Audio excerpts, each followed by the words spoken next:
আসসালামু আলাইকুম সুপ্রিয় শিক্ষার্থীরা, আশা করছি আমরা প্রত্যেকেই ভালো আছি, সুস্থ আছি, সুন্দর আছি। আমরা পড়ছিলাম পল্লী সমাজ উপন্যাসটি, শরৎচন্দ্র চট্টোপাধ্যায় লিখেছেন। আমরা কিছুটা অংশ গত ক্লাসে আলোচনা করেছিলাম, একটি প্রশ্নের বিষয়ে আলোচনা করেছিলাম। আজ আমরা পল্লী সমাজ যে টেক্সটটি আছে সেটি কিছু আলোচনা করব। গত ক্লাসে আমরা কাহিনীটি শুনেছিলাম যে পল্লী সমাজ উপন্যাসটি একেবারে সমাজের যে কাহিনী নিয়ে এটি রচিত হয়েছে, বিশেষ করে সমাজ হচ্ছে এখানে নায়ক, সেটি আমরা দেখেছি। এবং এখানে যে প্রধান যে দুটি চরিত্র ছিল, রমা এবং রমেশ, তাদেরকে ছাপিয়ে সমাজ কি করে নায়ক হয়ে গেল সেটি আমরা টেক্সটটি যদি ভালো করে পর্যালোচনা করি তাহলেই বুঝতে পারবো। পল্লী সমাজ উপন্যাসটি শুরু হয়েছে বেনি ঘোষাল বেনি ঘোষালের একটি উক্তি দিয়ে। সেটি এরকম যে, বেনি ঘোষাল মুখুজ্জেদের অন্দরের প্রাঙ্গণে পা দিয়াই সম্মুখে এক পৌড়া রমণীকে পাইয়া প্রশ্ন করিল, এই যে মাসি রমা কইটা। অর্থাৎ রমা কোথায় এটা জিজ্ঞেস করেই হচ্ছে আমাদের এই উপন্যাসটির শুরু হয়েছে। এবং প্রথম যে চরিত্রটি আমরা পেয়েছি সেটি হচ্ছে বেনি ঘোষাল। এই বেনি ঘোষাল এই উপন্যাসের মোড় ঘুরাতে বা এটিকে বলা যায় যে প্রধান যে কাহিনীটি ছিল সেই কাহিনীকে ত্বরান্বিত করতে আসলে বেনি ঘোষালের ভূমিকা খুবই উল্লেখযোগ্য। গ্রামের যে জমিদার, সে হচ্ছে সেরকম একজন জমিদার, এবং সে এই যে রমা এবং রমেশের ভিতরে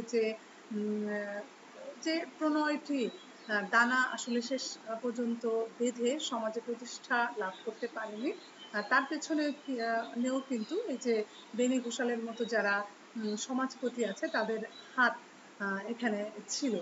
এবং সে যে জিজ্ঞেস করলো যে রমা কই, অর্থাৎ রমার সাথে সে তার কোনো কথা আছে, এরকম একটি কথা দিয়ে আসলে উপন্যাসটি শুরু।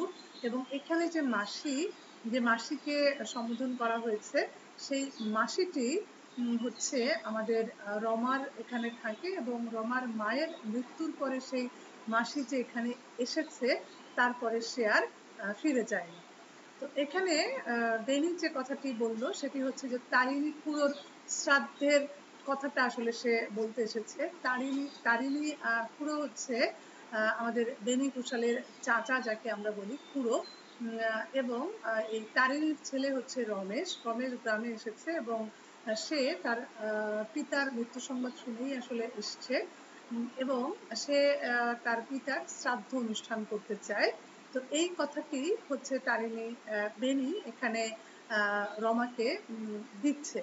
তো বলছে যে রমেশ যেহেতু এসে হাজির হয়েছে এবং তোমাকেও সে দাওয়াত দিতে আসবে, তো তুমি কি করবে, সেখানে যাবে কিনা। তো তখন রমা বলেছে যে আমার যাওয়া তো সেখানে কোনোভাবেই সম্ভব নয়, এবং আমার বাড়ির যে দারোয়ান আছে সেই দারোয়ান হচ্ছে তাকে সেই কথাটির উত্তর দিবে যে আমি যাবো কি যাবো না। তো সেই মুহূর্তে তার মাসি এসেছে, মাসি এসে বলছে যে দারোয়ান দিবে কেন, আমার মুখ নেই। এবং মাসি যে ভাষায় রমেশ যখন এসছে তাকে বলেছে, তখন রমেশ বুঝতে পেরেছে এই গ্রামে আসলে সে যাদেরকে আপন ভাবছিল সেই রকম আপন তার আর কেউ নেই। এখানে প্রথম দিকে একটি লাইন আছে যেটি তোমাদের ব্যাখ্যার জন্য আসে, তোমরা আন্ডারলাইন করে রাখতে পারো, যে রমা বলেছে যে বড়দা, বাবা বলতেন আগুনের শেষ ঋণের শেষ আর শত্রুর শেষ কখনো রাখিস নে মা। এই লাইনটি তোমাদের ব্যাখ্যায় আসে যে রমা যে হচ্ছে তার বাবার মতোই আসলে জমিদারিটি দেখাশোনায় সে আসলে দক্ষ। এবং বেনি একটি জায়গায় উল্লেখ করেছে যে ভগবান তোমাকে ছেলে করতে গিয়ে আসলে ভুল করেই বলা যায় যে মেয়ে গড়ে ফেলেছেন, কারণ তার যে জমিদারি রক্ষার যে কৌশল এবং যে বুদ্ধি তার আছে, সেটি সমাজে আর সাধারণ যারা নারী আছে তাদের ভিতরে দেখা যায় না, সেই অর্থে বলেছে। এবং রমা বলেছে যে আগুনের শেষ ঋণের শেষ, অর্থাৎ আগুন যখন জ্বলতে থাকে তাকে সে সবসময় যেভাবে জ্বালিয়ে দিয়ে যায় সবকিছু, তাকে সবসময় নিভিয়ে দিতে হয় পুরোপুরি শেষ করতে হলে, এবং তার কিন্তু শেষটা রাখতে হয় না। তাতে করে কি হয়, সেখান থেকে আবার অগ্নিকাণ্ডের একটা সূত্রপাত হতে পারে। এরকম ঋণের শেষ, এবং এই যে ঋণটা কি হয়, সবসময় দেখা যায় যে মানুষ ঋণের জালে জর্জরিত হয়ে যাচ্ছে, এবং ঋণটা যতই পরিশোধ করা হোক না কেন দুষ্ট চক্রের মতো সেটি ঘাড়ে চেপেই বসে থাকে। সেজন্যই বলেছে যে ঋণের শেষ আর শত্রুর শেষ কখনো রাখতে হয় না, এবং শত্রু যেটাকে একেবারেই কি করতে হবে, শেষ করে ফেলতে হবে, তাকেও জিইয়ে রাখা যাবে না। তো এই কথাটি তোমাদের ব্যাখ্যায় আসে। তো বলছে যে তারিণী ঘোষাল জানতে আমাদের কম জ্বালা দেয়নি, বাবাকে পর্যন্ত জেলে দিতে চেয়েছিল, কিন্তু আমি কিছুই ভুলিনি বাবা, যতদিন বেঁচে থাকবো ভুলবো না। অর্থাৎ এই যে তারিণী ঘোষাল রমার বাবাকে পর্যন্ত জেলে দিতে চেয়েছিল, এই কথাটি এখানে বলছে, এবং বলছে যে এই কথাটি আমি কখনোই ভুলবো না, এবং তার ছেলে যে আমাদের শত্রু হবে সেটা খুবই স্বাভাবিক। যদিও রমেশের সাথে আমাদের রমার একটা বাল্য প্রণয় কিন্তু আমরা এই উপন্যাসে লক্ষ্য করেছি। তখন বলছে যে তাহলে তো আর কোনো কথাই নেই, তাহলে এত রমেশকে আর কোনোভাবেই সে আসলে রক্ষা পাবে না। তো এরপরে যে কথাটি এসেছে সেটি বলছে, আগেই বললাম যে বেনি এখানে উল্লেখ করেছে যে ভগবান তোকে ছেলে করতে মেয়ে গড়েছিলেন বইতো না, অর্থাৎ তার যে শক্তিমত্তা এবং জমিদারি পরিচালনার যে কৌশল সেটিকে উল্লেখ করেই বেনি এই কথাটি বলেছে। ঠিক ওই মুহূর্তে রমেশ এসে জিজ্ঞেস করেছে যে রমা আছে কিনা, এবং তাকে দেখেই বলেছে যে কত বড় হয়েছিস সে তখন। রমা আসলে কোনো কথাই সে বলতে পারেনি। তখন রমেশ উল্লেখ করছে বেনিকে, বেনির দিকে তাকিয়ে বলছে যে আমি একটি কথা কোনোদিন ভুলিনি বড়দা, যখন মা মারা গেলেন তখন বলছে যে রমা খুব ছোট ছিল, এবং সেই বয়সে আমার চোখ মুছিয়ে দিয়ে বলেছিল রমেশ দা তুমি কেঁদো না, আমার মাকে আমরা দুজনে ভাগ করে নেব। অর্থাৎ রমেশের সেই দুঃখে সে কতখানি সমব্যথী হয়েছিল যে নিজের মাকে দুজন ভাগ করে নিবে, এরকম একটি কথা কিন্তু বলেছিল। অর্থাৎ এখানে লেখক যেটি বলছেন সেটি হচ্ছে তাদের ভিতরে বাল্য যে একটি সম্পর্ক ছিল সেই সম্পর্কের উল্লেখ করতে গিয়ে আসলে এই লাইনের অবতারণা। তো তখন তার সে যখন দাওয়াতটি দিয়েছে তার বাবার শ্রাদ্ধের অনুষ্ঠানে যাবার জন্য, তখন রমা কিছু বলার আগে তার সেই মাসিটি এসে পড়েছে এবং তাকে অত্যন্ত কটু ভাষায় সে কিছু গালমন্দ করেছে, এবং বলছে যে ভদ্রলোকের বাড়ির ভেতর ঢুকে আবদার করে বেড়াবে, তোমার বাড়িতে আমার রমা কখনো পা ধুতে যেতেও পারবে না, এই তোমাকে আমি বলে দিলাম। তখন রমেশের আসলে মনে হচ্ছে যে সে ঘুমিয়েছিল, এবং ঘুম থেকেই আসলে সে জেগে উঠেছে, এবং তার মনে হয়েছে যে এটা কি শুনলাম, এবং এখানে তার আপন বলতে আর কেউ নেই, এটি সে আসলে জেনে তখন চলে গেল। এখানে দ্বিতীয় পরিচ্ছেদে লেখক যেটি করেছেন সেটি হচ্ছে যে একটু পেছনের ইতিহাস, ফ্ল্যাশব্যাক পদ্ধতিতে একটু পেছনের ইতিহাস বলে নেবার চেষ্টা করেছেন। সেটি এরকম যে তাদের এই গ্রামটির নাম হচ্ছে কুয়াপুর, এবং তাদের এই যে বিষয় যে জমিদারি, যে তিনজনের ভিতরে আমরা দেখলাম যে রমেশ, বেনি এবং রমার ভিতরে এই সম্পত্তিটা কিভাবে আসলো সেটির একটু ইতিহাস লেখক এখানে বলে নিয়েছেন। সেটি এরকম যে উনি বলছেন প্রায় শতবর্ষ পূর্বে মহাকুলীন বলরাম মুখুজ্জে তাহার মিতা বলরাম ঘোষালকে সঙ্গে করিয়া বিক্রমপুর হইতে এদেশে আসেন, এবং মুখুজ্জে শুধু কুলীন ছিলেন না, বুদ্ধিমানও ছিলেন, এবং বিবাহ করিয়া বর্ধমান রাজ সরকারের চাকরি করিয়া এবং আরো কি করিয়া এই বিষয়টুকু হস্তগত করেন।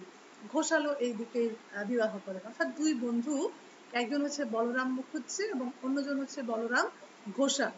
এই দুই বন্ধু এই যে বিক্রমপুর থেকে এদেশে এসেছিলেন, এবং তারা কি করলেন, কিছু বিষয় সম্পত্তি অর্জনের যে চেষ্টা আমরা দেখতে পাচ্ছি। এখানে লেখক লিখেছেন যে নানা রকম মানে কি করে অর্জিত হয়েছে সেই সম্পত্তি সেটার সুস্পষ্ট ব্যাখ্যা উনি এখানে দেননি, কিন্তু উনি বলছেন যে বর্ধমান রাজ সরকারের চাকরি করেছে এবং বৈবাহিক সম্পর্কে এবং আরো কি কি জানি করে তারা এই বিষয়টুকু হস্তগত করেছিলেন, এবং এই যে ঘোষালও কিন্তু এইদিকেই বিয়ে করেছিলেন, কিন্তু পিতৃঋণ শোধ করার ছাড়া আর সে আর কোনো কিছুই আসলে করতে পারেনি। তো যখন এরকম অবস্থা, তো দুঃখে কষ্টে এই ঘোষালের দিন কাটছিল। তো বিবাহ উপলক্ষে আসলে এই দুই মিতার মনোমালিন্য ঘটেছিল। তো এখন বিবাহ উপলক্ষে কি সেই ঘটনাটি সেটিও এখানে উল্লেখ নেই, কিন্তু তারপরে যেটি আমরা দেখলাম সেটি হচ্ছে যে একই গ্রামে থাকার পরেও তাদের বিবাদ এমন পর্যায়ে ছিল যে 20 বছর তারা একজন আরেকজনের মুখ দর্শন করেনি। কিন্তু বলরাম মুখুজ্জে যেদিন মারা গেলেন সেদিনও ঘোষাল তাহার বাড়িতে পা দিলেন না, কিন্তু তাহার মরণের পরদিন আশ্চর্য কথা শোনা গেল। সেটি হচ্ছে এরকম যে তিনি নিজের বিষয় সম্পত্তির চুল চেরা হিসাব করে নিজের পুত্র এবং মিতার পুত্রকে সমান ভাগে ভাগ করে দিয়ে গিয়েছেন। তো যতই অদ্ভুত ব্যাপারই হোক না কেন, তখন থেকে আসলে এই কুয়াপুরের যে বিষয় সেটি মুখুজ্জে এবং ঘোষাল বংশ ভোগ দখল করে আসছে, এবং এরা নিজেদের জমিদার বলে অভিমান করে এবং গ্রামের লোকও কিন্তু সেটি অস্বীকার করে না। অর্থাৎ এই যে ঘোষাল সেটি হচ্ছে বেনি ঘোষাল এবং রমেশ ঘোষাল, আর অপরদিকে মুখুজ্জে হচ্ছে আমাদের রমা মুখুজ্জে। তো এই হচ্ছে মোটামুটি পেছনের যে ইতিহাস। তো সেই ইতিহাসের পরের আরেকটু ইতিহাস যেটি সেটি হচ্ছে যে এরপরে এই যে ঘোষাল বংশ সেটিও কিন্তু কিছুটা ভাগ হয়ে গেছে, এবং ছোট বংশের ছোট তরফ যেটি সেটি হচ্ছে তারিণী ঘোষাল মোকদ্দমা উপলক্ষে বলছে যে জেলায় গিয়ে দিন 6 পূর্বে হঠাৎ যেদিন আদালতে ছোট বড় 5-7টা মুলতবি মোকদ্দমার শেষ ফলের প্রতি ভ্রুক্ষেপ না করিয়া কোথাকার কোন অজানা আদালতের মহামান্য সমন মাথায় করিয়া নিঃশব্দে প্রস্থান করিলেন, তখন তাহাদের কুয়াপুর গ্রামের ভিতরে বাহিরে একটি হুলস্থুল পড়িয়া গেল।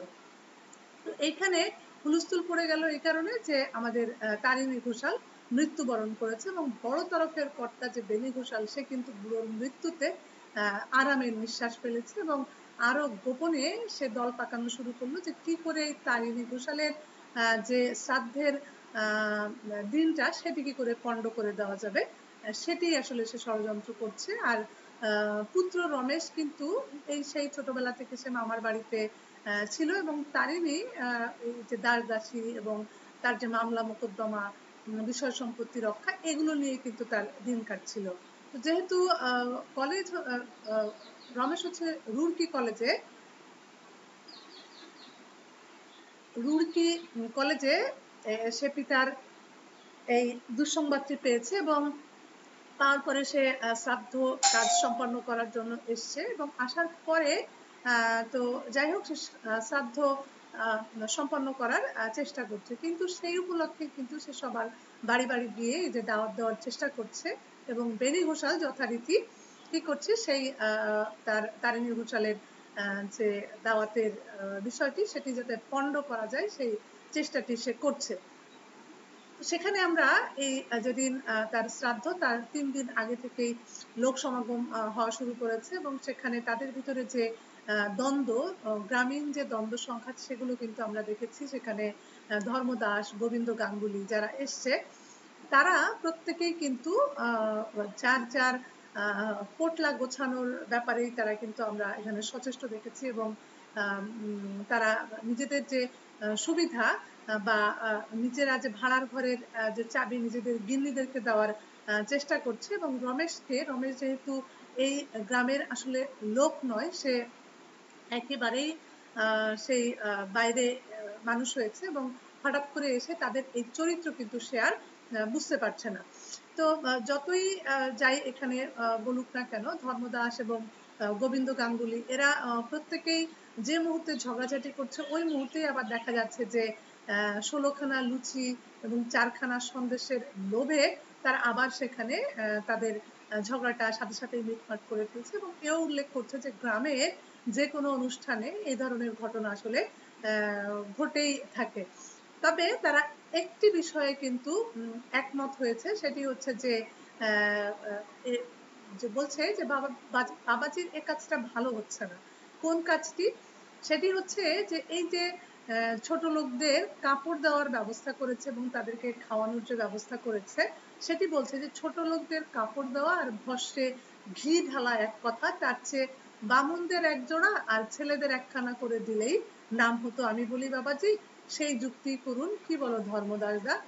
তো এখানে ধর্মদাস কিন্তু এই বিষয়ে কিন্তু একমত হয়েছে এবং বলছে যে নইলে আর বলছে যতই দাও না কেন কোনোভাবেই নাম হবে না, নইলে আর ওদেরকে ছোট লোক বলেছে কেন, বুঝলে না বাবা রমেশ? তো এই যে কথাগুলো বলছে, অর্থাৎ গ্রামীণ যে একটা রাজনীতি ছিল সেটি কিন্তু প্রথমে আমাদের রমেশ কোনোভাবেই আয়ত্ত করতে পারে নাই বা বুঝতে পারেনি।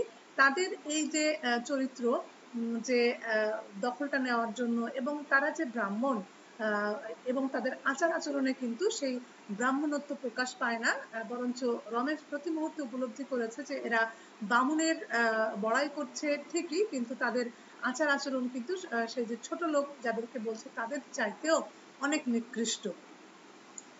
এখানে যে বস্ত্র বিতরণ বা যে তাদেরকে খাওয়া দাওয়া 3 দিন ধরে, সেই প্রত্যেকটা বিষয়েই এখানে উল্লেখ আছে, এবং কতখানি মানে এই আচরণগুলোর ভিতর দিয়ে গ্রামীণ মানুষের যে চরিত্র, সেই চরিত্রটি কিন্তু একেবারে প্রতিফলিত হয়ে উঠেছে। তো এখানে তোমরা এগুলো পড়ে নিও, ডিটেলসে যাচ্ছি না। তো এরকম সময় যখন তাদের ভিতরে কোলাহল হচ্ছে, ওই মুহূর্তে বলছে যে ধর্মদাস গিন্নি এসেছে, খবরদার অমন কাজটি করো না বাবা, বিটলে বামুন যতই ফোসলা, ধর্মদাস গিন্নির হাতে ভাড়ারের চাবি টাবি দিও না বাবা, কিছুতেই দিও না, ঘি ময়দা তেল নুন অর্ধেক সরিয়ে ফেলবে। অর্থাৎ গোবিন্দ গাঙ্গুলি বলছে যে ধর্মদাসের গিন্নি কিন্তু তোমার ভাড়ার ঘরের চাবিটি নেওয়ার চেষ্টা করবে, তুমি কিন্তু কোনোভাবে দিও না, এবং দিলে কি হবে, দেখা যাবে যে অর্ধেক জিনিসই আসলে এখান থেকে পাচার হয়ে গেছে। এবং বলছে যে তুমি চিন্তা করো না, তোমার মামিকে আমি পাঠিয়ে দেবো, অর্থাৎ সে তার নিজের স্ত্রীর কথা বলেছে, এবং সে কিন্তু তোমার এক গাছি কুটোও এদিক থেকে ওদিক হতে দেবে না, তোমার কোনো লোকসানি হবে না। তো এইরকম যখন কথা হচ্ছে, তো তখন রমেশ একটা জিনিস ভাবছে যে গৃহিণীকে ভাড়ারের ভার লইবার জন্য পাঠাইয়া দিবার কথা এত গোপনে ধর্মদাস তাকে বলেছে, কিন্তু গোবিন্দ দাস কি করে, গোবিন্দ গাঙ্গুলি কি করে ঠিক ঠিক এই বিষয়টি আন্দাজ করে নিল, এই বিষয়টি কিন্তু আমাদের রমেশ বুঝতে পারছে না। তো ওই জায়গাটায় আমাদের দিনু দাস, ধর্মদাস, এরা সবাই মিলে কি করলো, যে খাওয়া দাওয়া শুরু করলো, এবং ক্ষীর মোহন থেকে শুরু করে, সন্দেশ থেকে শুরু করে, মিহিদানা থেকে শুরু করে, অর্থাৎ যা যা মিষ্টান্ন তৈরি হয়েছিল তারা চেখে দেখবার নাম করে যে পরিমাণ খাওয়া শুরু করেছে, তাতে মনে হলো যে শ্রাদ্ধের দিন পর্যন্ত আসলে আর এগুলো পৌঁছাবে কিনা। তো ওই মুহূর্তে হঠাৎ করে যখন তাদের ভিতরে এরকম কথোপকথন হচ্ছে, হঠাৎ করে তখন রমেশ যখন তাকে খবর দেওয়া হলো যে বড় গিন্নি এসছেন, তখন রমেশ খুব বিস্মিত হয়েছে এবং বলেছে যে জ্যাঠাইমা এসেছেন। তো ওই মুহূর্তেই কিন্তু সে জানতে পারলো যে উনি দুই ভাড়ার ঘর হচ্ছে এখানে রান্নাঘর অর্থে, তো বলছে যে দুই ভাড়ার ঘরই তালা বন্ধ করে রেখেছেন, এবং আজকে আর সেখান থেকে কোনো কিছুই খাবারের জিনিস বের হবে না। এটি যখন বলেছে তখন আমাদের রমেশ খুব দ্রুত পায়ে ভিতরে গেছে, এবং সে খুবই কৃতজ্ঞ চিত্তে আমাদের বিশ্বেশ্বরীর প্রতি সে কৃতজ্ঞ চিত্ত হয়েছে, এবং সেখানে সে দেখেছে যে যেহেতু উনি মানে কর্তৃত্ব গ্রহণ করেছে, তখন আমাদের রমেশ রীতিমতো আরামের নিঃশ্বাস ফেলতে পেরেছে। তো রমেশ তার এখানে রমেশের চোখ দিয়ে লেখক একটি বর্ণনা দিয়েছেন আমাদের বিশ্বেশ্বরীর, যে একটা সময় তার কিরকম রূপের কদর ছিল সেটি, এবং বলছে যে আজও সেই কাঁচা সোনার বর্ণ, একদিন যে রূপের খ্যাতি এই অঞ্চলে প্রসিদ্ধ ছিল, আজও সেই অনিন্দ সৌন্দর্য তাহার নিটোল পরিপূর্ণ দেহটিকে বর্জন করিয়া দূরে যাইতে পারে নাই। এই অংশে হচ্ছে আমাদের বিশ্বেশ্বরীর যে ব্যক্তিত্ব এখানে আছে, সেটি কিন্তু এই অংশে প্রস্ফুটিত হয়েছে, এবং তোমরা এই অংশটি অবশ্যই পড়ে নেবে। এবং পরবর্তীতেও আমরা দেখেছি যে বিশ্বেশ্বরী তার যে আচরণ, তার যে সৌন্দর্য, তার যে ব্যক্তিত্ব, সেটি দিয়ে কিন্তু পুরো গ্রামের যে উনি যে বড় গিন্নি, সেটি কিন্তু প্রকাশিত হয়েছে।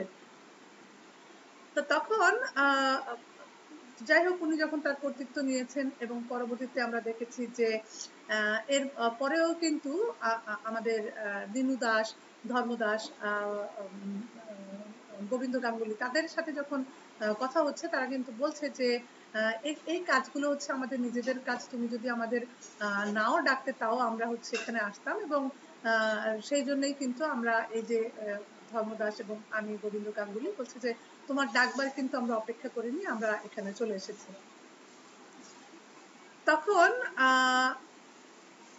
রমেশ বেনি ঘোষালের এখানে এসছে, কারণ বিশেশ্বরী বলেছে যে তোমার উচিত হচ্ছে বেনি ঘোষালকে গিয়ে একবার হলেও তোমার নিমন্ত্রণ করে আসা উচিত। তো তখন রমেশ আর বিশেশ্বরীকে বলেনি যে এর আগে আসলে বেনির সাথে তার সাক্ষাৎ হয়েছে এবং তার বিরূপ যে মনোভাব ছিল সেটি কিন্তু সে লক্ষ্য করেছে। তো তারপরেও বিশেশ্বরীর কথা শুনে সে বেনি ঘোষালের কাছে গেছে, এবং যখন সে গেছে ঠিক ওই সময় সে দেখছে যে সেখানে আমাদের ধর্মদাস এবং গোবিন্দ গাঙ্গুলি সেই বেনি ঘোষালের কাছেও কিন্তু উপস্থিত, এবং সেইখানে কিন্তু এই রমেশের পিতৃ শ্রাদ্ধের সমালোচনা করে তারা কিন্তু অনেক হাসাহাসি করছিল। তো তখন রমেশ যখন এটি শুনলো তখন সে তার মনে হলো যে এই অত্যল্প সময়ের মধ্যে সে বুঝিয়াছিল ইহারা শিক্ষা ও অভ্যাসের দোষে অসংকোচে কত বড় গর্হিত কথা যে উচ্চারণ করে তাহা জানেও না। অর্থাৎ এখানে দেখা যাচ্ছে যে তারা যে এই যে রমেশের কাছে এসে একরকম কথা বলছে, আবার বেনি ঘোষালের কাছে গিয়ে সেগুলো নিয়েই তারা হাসাহাসি করছে। তো এই কথাটি কিন্তু বলেছে যে তারা জানেও না, যে কারণ তাদের সেই শিক্ষা এবং যে অভ্যাসের দোষ সেটি কিন্তু তাদের রয়ে গেছে।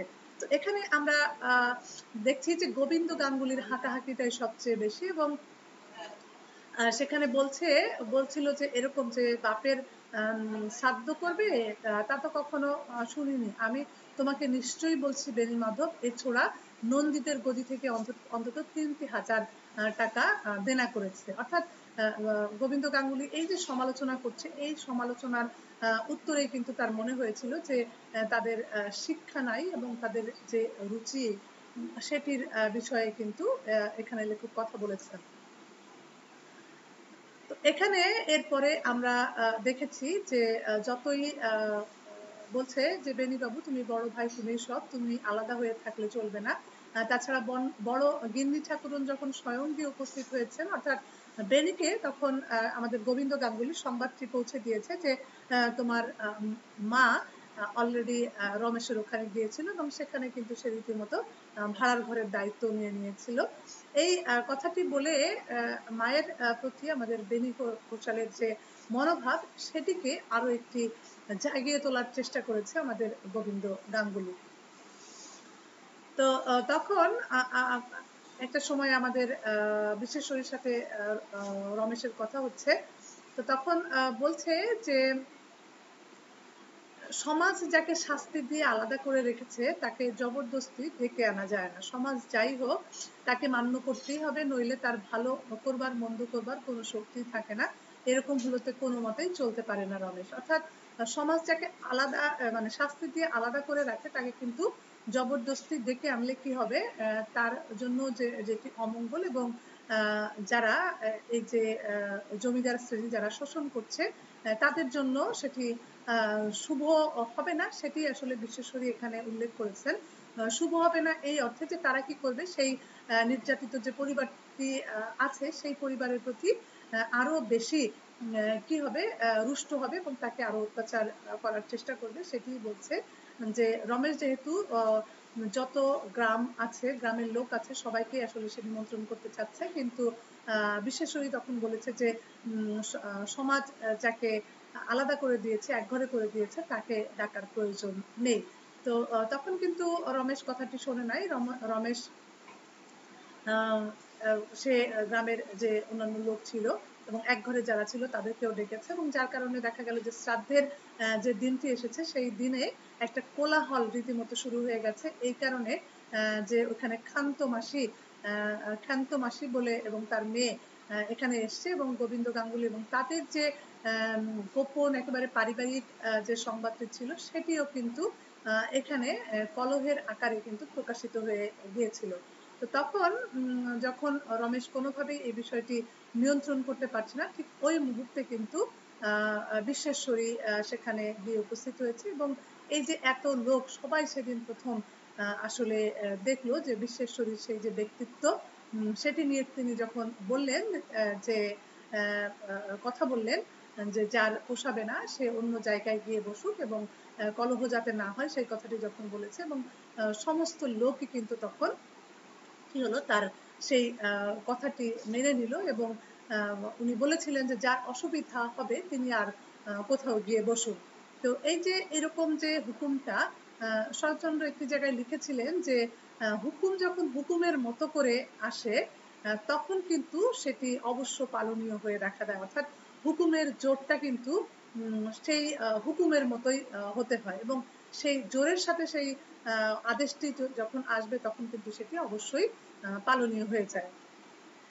তো এখানে আমরা গোবিন্দ গাঙ্গুলির যে পাপের কথাটি সেটি ও প্রকাশিত হয়েছে, বলেছিল যে গোবিন্দ গাঙ্গুলি এবার তার পাপের কথা মুখে আনলে প্রায়শ্চিত্ত করতে হয়, ক্ষান্ত বামনি তো আর মিথ্যে বলেনি কিন্তু সবাই ওকে ভয় করে, জাল করতে মিথ্যা সাক্ষী মিথ্যে মোকদ্দমা সাজাতে ওর জুড়ি নেই, এই লাইনটি তোমাদের ব্যাখ্যায় আসে।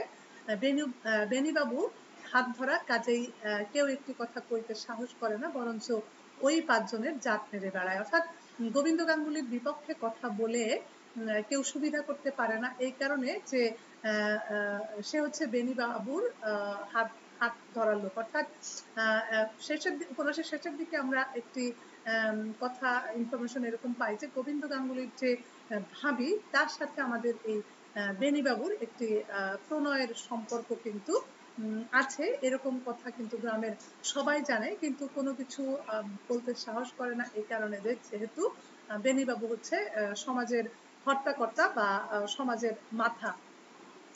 তো এখানে আমরা এই কথাগুলো কিন্তু প্রকাশিত হয়েছে এবং গ্রামে আমরা দেখেছি পল্লী সমাজে যেটি হয় যে একেবারে গ্রামের ভিতরের যে মানে একেবারে ভিলেজ পলিটিক্স বলে এটিকে, যে রাজনীতি থাকে সেটি আসলে দেখা যায় যে ওই যে কর্তা শ্রেণী যারা তারাই কিন্তু নিয়ন্ত্রণ করে থাকে। তো এরপরে পঞ্চম পরিচ্ছেদে এসে আমরা অন্য আরেকটি প্রসঙ্গের অবতারণা পাই, সেটি হচ্ছে যে এই যে গ্রামের লোকের যে একটি বাকি নিয়ে নেওয়ার যে একটি প্রবণতা থাকে এবং সেখানে যদি কোনো দোকান থাকে, যে মুদি দোকান কোথায় ছিল, যে মধুপালের একটি মুদি দোকানের প্রসঙ্গ উনি উল্লেখ করেছেন এবং রমেশ মনে করলো যে 10-12 দিন হয়ে গেল 10 টাকা আসলে সে নিয়েছিল কোনো কাজে, তো সেটি নেওয়ার জন্য তো সে এলো না, তখন সে নিজে উপযাজক হয়ে সেই ঋণ পরিশোধ করার জন্য যখন গেছে এবং তখন কিন্তু সে এই যে দেখেছে যে সেখানে তার যে দোকানের যে কর্মকাণ্ড এবং লোকজন এসছে এবং সেখানে বাড়ুজ্যে মশাই বলে একজন ব্যক্তি আছে এবং প্রত্যেকেই কিন্তু সেই তাদের কাছ থেকে বাকি নিয়ে চলে যাচ্ছে এবং এভাবে করে কিন্তু এই দীর্ঘদিন ধরে এটি চলছে। তো বাড়ুজ্যে রেগে গিয়ে বলেছে যে হারে মধু দুবেলা চোখাচোখি হবে, তোদের কি চোখের চামড়া পর্যন্ত নেই, 5 বেটা বেটির মতলবে কলকাতায় যাওয়া আসা করতে 5-5টা টাকা আমার গলে গেল, আর এই কি তোদের তাগাদা করবার সময় হলো। অর্থাৎ সে কলকাতায় গিয়েছে এবং কলকাতার বেশ বদনাম করছে এরকম যে সেটি শহর এবং সেখানে সবকিছুই কিনে খেতে হয়, কচু ঘেঁচু থেকে শুরু করে সমস্ত কিছু, এবং তৎকালীন যে গ্রামীণ সমাজ তখন কিন্তু গ্রামের এই বিষয়গুলো ছিল যে এর বাড়ি তার বাড়ি গিয়েও কিন্তু পাওয়া যায়, অথবা গ্রামের যে জায়গা জমি আছে সেখানে কিন্তু যে লতা পাতা যাই কিছু আছে সেটি কিন্তু অ্যাটলিস্ট কচু ঘেঁচু কিনতে হয় না, কিন্তু কলকাতায় এসে দেখা গেল যে সমস্ত কিছুই কিনতে হয় এবং বলছে কলকাতায় কি মানুষ থাকতে পারে। তো এই গল্পগুলাই কিন্তু সে বারবার বলে এবং বলেই কিন্তু সে এই মধুর দোকান থেকে কি করছে বাকি নিয়ে চলে যাচ্ছে। তো সেই জন্যই বলছে যে তোমার সাথে আমার প্রতিনিয়তই দেখা সাক্ষাৎ হবে কিন্তু তারপরে কি করে তুমি বারবার এরকম টাকাটা চাচ্ছ। তো যাই হোক এখানে বনমালী পাড়ুই বলে একজনকে আমরা দেখেছি যেটি রমেশের কাছে এসছে দেখা করতে, যে সে হচ্ছে স্কুলের হেডমাস্টার এবং তাদের স্কুলের যে দৈন্য দশা সেই দশাটির কথাই কিন্তু এখানে সে তুলে ধরেছে এবং বলছে যে বিদ্যালয়টা কিভাবে চলে সেটিও কিন্তু এই যে যারা জমিদার শ্রেণী আছে তারা কখনো কখনো সাহায্য করে এবং এই সাহায্য দিয়েই চলে এবং যতই গ্রামের লোকজনের কাছ থেকে টাকা চাওয়া হোক না কেন, তারা কোনোভাবেই দেয় না। এবং এই যে মুখুজ্জে এবং ঘোষাল, তারা কিন্তু আসলে তারাই কিছুটা টাকা দেয়, এবং প্রায় 30-40 জন ছাত্র কিন্তু সেখানে আছে।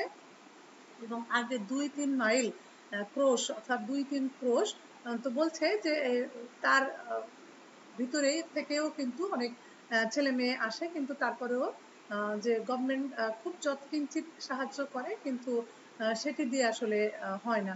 তো এই যে স্কুলের যে দশা, সেটি রমেশ শুনে একেবারে স্তম্ভিত হয়ে গেল, এবং বলছে যে 5-6টা গ্রামের মধ্যে একটা বিদ্যালয়, এবং এই 5-6টা গ্রামময় 3 মাসকাল ক্রমাগত ঘুরিয়া মাত্র 7 টাকা 4 আনা আদায় হইয়াছে। এইটা শুনে রমেশ আসলে খুব বিস্মিত হয়ে গেছে। অর্থাৎ স্কুলের প্রতি কারো কোনো যত্ন নাই, এবং শিক্ষিত হলে যে তাদের গ্রামের যে উন্নতি হবে সেই বিষয়েও কিন্তু তাদের কোনো শিক্ষা নাই। তো যখন সে জিজ্ঞেস করলো যে হেডমাস্টারের বেতন কত, যখন বলল যে 26 টাকা তো রসিদ দিতে হয়, কিন্তু পাই হচ্ছে 13 টাকা করে 15 আনা।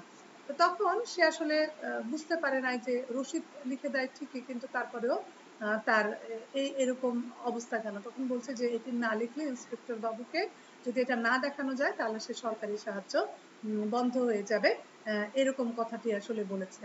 তো যাই হোক, তখন রমেশ আসলে বুঝতে পেরেছে যে স্কুলটা আসলে কত জরুরি, এবং সে তখন এটিও জেনেছে যে মুখুজ্জে মশাইয়ের কন্যা, অর্থাৎ আমাদের রমা, সে যদি সাহায্য না করতো, হেডমাস্টার মশাই বলছেন যে রমা যদি সাহায্য না করতো, তাহলে স্কুল অনেকদিন আসলে উঠে যেত, এটিকে চালানো কোনোভাবেই সম্ভব হতো না। তখন জিজ্ঞেস করেছে যতীন তার ছোট ভাই স্কুলে পড়ে কিনা, তখন বলেছে যে হ্যাঁ, যতীনও হচ্ছে এই স্কুলে পড়ে। তো এইরকম একটি জায়গায় পঞ্চম পরিচ্ছেদ শেষ হয়েছে। তো আজকে এই পর্যন্ত থাক, তোমরা উপন্যাসটি পড়ে নিও, আমরা পরবর্তী অংশ পরের ক্লাসে আলোচনা করব। তো তোমরা সবাই ভালো থেকো, সুস্থ থেকো, সুন্দর থেকো। সবাইকে ধন্যবাদ।